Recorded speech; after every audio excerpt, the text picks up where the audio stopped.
కానీ వాళ్ళు మూలాధార వంశ చరిత్ర కుల పురాణం లేకుండా వాళ్ళు ఎక్కడ లేకుండా సేదదీరా చెరువు కట్టున్నది, నీడ కోసం సింత చెట్టున్నది, జోలనూపే గాలి పిట్టున్నది, గుర్తులేని గుడ్డి నిధులున్నది, గ్రామాలు గ్రామాలు తిరుగుకుంటా వాళ్ళు ఏడ తల ఉంటే ఆడ పడుకున్నది. భారతదేశంలో చాలా కాలంగా ప్రపంచంలో జిప్పీలు, జిమ్సీలు, జిడ్డు కృష్ణమూర్తి తత్వశాస్త్రం, ఇప్పుడు మన మహాత్ములు చెప్పే యోగా సంబంధాలు, జగ్గి వాసుదేవులు చెప్పే బోధలు, తర్వాత రమణ మహర్షి లాంటి వాళ్ళ అవి ఏవైతున్నావో వాళ్ళకి అవి ఎవ్వరు తెలియకుండా వాళ్ళు దాన్ని స్వచ్ఛంగా ఆచరిస్తారు.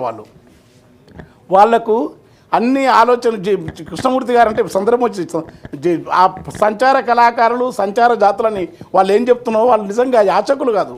వాళ్ళొక ఈ దేశంలో అది చాలా మూలాలు, జైన మూలాలు, బౌద్ధ మూలాలు, అచల మూలాలు, సాంఖ్యము, అమనస్కము, సిద్ధ సాంప్రదాయం, అఘోర సాంప్రదాయం, అవధూత సాంప్రదాయం, రకరకాల రూపాలతో కుల పురాణాలతో చెప్పుకుంటా, వంశ చరిత్రను చెప్పుకుంటా వాళ్ళు బతకడం. వాళ్ళు ఏంటంటే వాళ్ళు యాచించడం కాదు. ఒకరోజు వాళ్ళకి చాలా గొప్ప రాజులు రాకపోతే రాజు మీద అప్పుడప్పటికి పద్యం కట్టిపడేది.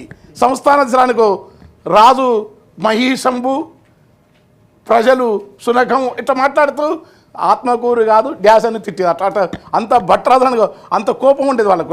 రాజ్యంలో జరిగే ప్రతి అన్యాయం మీద ప్రత్యామ్నాయ స్టడీ సెంటర్స్ అని జేఎన్యూలో, ఢిల్లీ ఈస్థెటిక్ డిపార్ట్మెంట్లో ఆల్టర్నేటివ్ కల్చర్ అని చెప్తున్నారు, లేకుంటే తెలుగు విశ్వవిద్యాలయం చెప్తున్నారు. దానికి మించిన తాత్విక సాంస్కృతిక వారసత్వం ఉన్న వాళ్ళు సంచార జాతులు.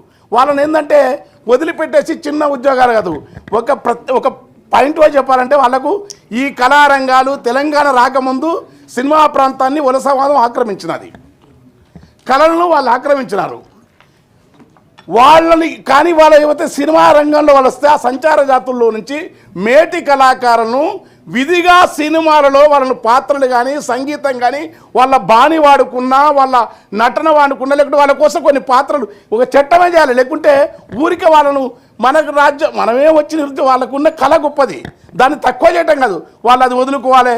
వాళ్ళు మీరు దాన్ని వదిలి ఆదివాసీ సెన్సులను మీరు మీ జీవితాన్ని వదులుకొని మీ ఇండ్లు వదులుకోండి, మా దగ్గర రండి, మీ గుడిసెల గురించి చేస్తాం, మీ ఇక్కడ యురేనియం తీసుకుపోతాం, మీ డైమండ్లను తీసుకుపోతాం, సెన్సుల మీద వాళ్ళు దాడి చేస్తారు.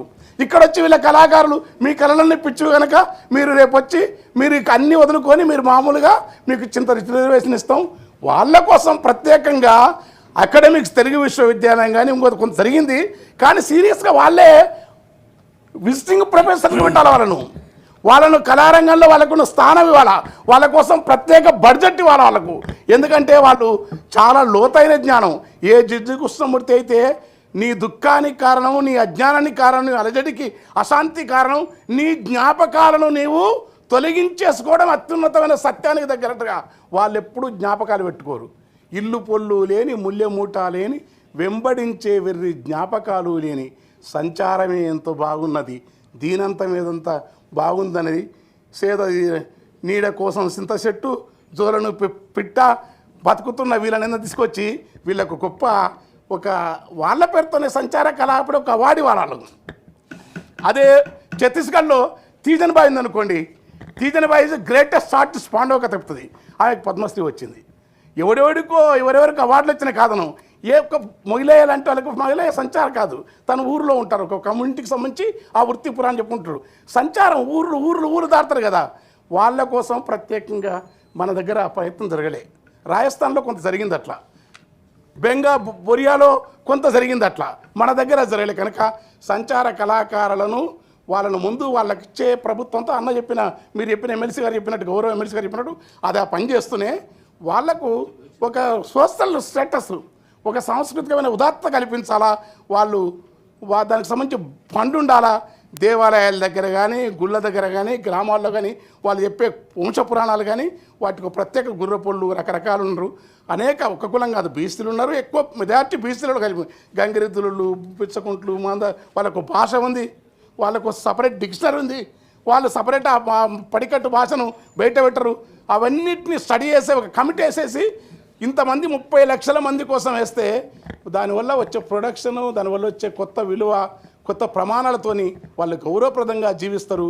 వాళ్ళకు కొంత కోట రిజర్వేషన్ కూడా పెట్టి వాళ్ళ ఉద్యోగాలలో కానీ వాటిలో కానీ, ఎందుకంటే కల్చర్ డిపార్ట్మెంట్ మొట్టమొదటి ప్రియారిటీ వాళ్ళకి ఇవ్వాలి.